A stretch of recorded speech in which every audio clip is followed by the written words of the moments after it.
نحمد و نصلی علی رسولہ الکریم، اما بعد فاعوذ باللہ من الشیطان الرجیم، بسم اللہ الرحمن الرحیم۔ سلسلہ سوال و جواب کے ساتھ میں ہوں عادل امتیاز۔ ایک بھائی پوچھتے ہیں کہ بد نظری سے کیسے بچا جا سکتا ہے؟ میرے بھائی اس بارے میں یہ بات سمجھیں کہ بد نظری کئی قسم کی ہوتی ہے۔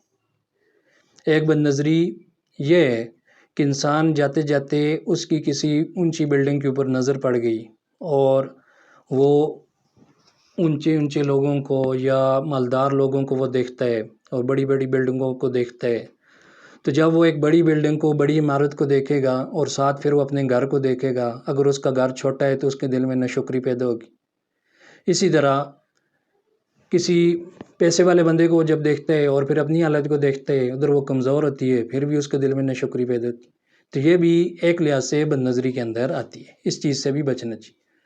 باقی جو بد نظری کے بارے میں پوچھا گیا ہے کہ اگر انسان کسی غیر محرم کو دیکھتا ہے اور گناہ کا خیال اس کے دل میں پیدا ہوتا ہے اور بری نظر سے اس کو دیکھتا ہے، تو یہ ناجائز اور حرام ہے۔ اس سے بچنے کی سب سے آسان صورت جو آج کل نوجوان ہیں ان کے لیے انتہائی آسان صورت یہ ہے کہ وہ سب سے زیادہ اپنے آپ کو مصروف رکھیں، کیونکہ جب وہ مصروف رہیں گے، اچھے اچھے کاموں میں مصروف رہیں گے، تو اس طرح وہ برائی کی طرف ان کا خیال نہیں جائے گا اور برائی میں مبتلا نہیں ہوں گے۔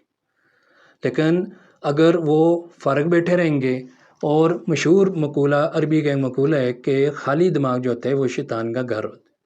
جب وہ فارغ بیٹھے ہوں گے تو ان کے دل کے اندر کچھ نہ کچھ خیال پلتے بڑھتے رہیں گے جو ان کو گناہ کی طرف لے کر جائیں گے۔ دوسری بات یہ کہ جو نوجوان ہیں وہ زیادہ تر، جو ان سے نماز بھی چھوٹ جاتی ہے اور برے برے خیال آتے ہیں، وہ زیادہ تر وہ بے وضو ہوتے ہیں۔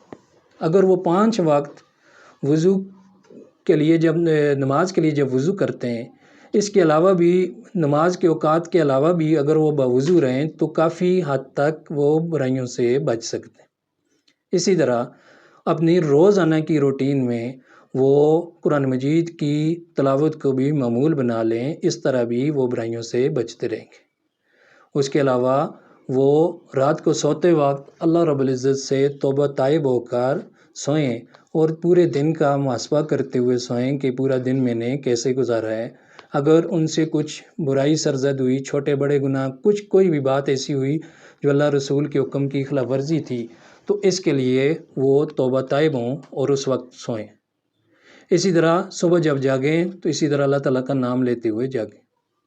تو پورا دن جب وہ اللہ رب العزت کے ذکر کے ساتھ اور اللہ رب العزت کو یاد کرتے ہوئے اپنا دن گزاریں گے تو ایک دن ان کا اچھا گزرے گا، برائی سے بچتا ہوا گزرے گا۔ اسی طرح دوسرا دن، اسی طرح تیسرا دن، چونکہ اس کا یہ جو دن گزارنا جو ہوتا ہے وہ شیطان کے ساتھ اس کا مقابلہ ہوتا ہے۔ اور شیطان نے جب اللہ رب العزت نے اس کو جنت سے نکالا تھا تو اس نے اللہ رب العزت کے سامنے ایک چیلنج کیا تھا کہ میں آپ کے ہر نیک بندے کو ورگلاؤں گا اور اس کو میں جہنم کی طرف لے کر جاؤں گا۔ تو روزانہ ایک مومن انسان اور شیطان کا مقابلہ ہوتا ہے۔ اب اگر جو انسان توبہ طائب ہو کر اور اللہ رب العزت کے احکامات کے اوپر زندگی گزار لیتا ہے اور توبہ کر لیتے ہے، برائی کے خیال دل میں آتا ہے پھر بھی توبہ کر لیتے ہیں، تو اس طرح وہ صراط مستقیم پر چلتا ہوا جاتا ہے اور منزل کی طرف بڑھتا چلا جاتا ہے۔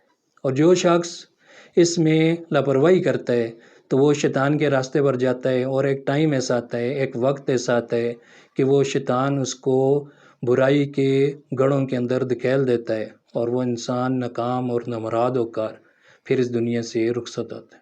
اللہ رب العزت سے دعا ہے کہ اللہ تعالیٰ ہمیں شریعت اسلامی کے مطابق زندگی گزارنے کی توفیق عطا فرمائے۔ وآخر دعوانا الحمدللہ رب العالمین۔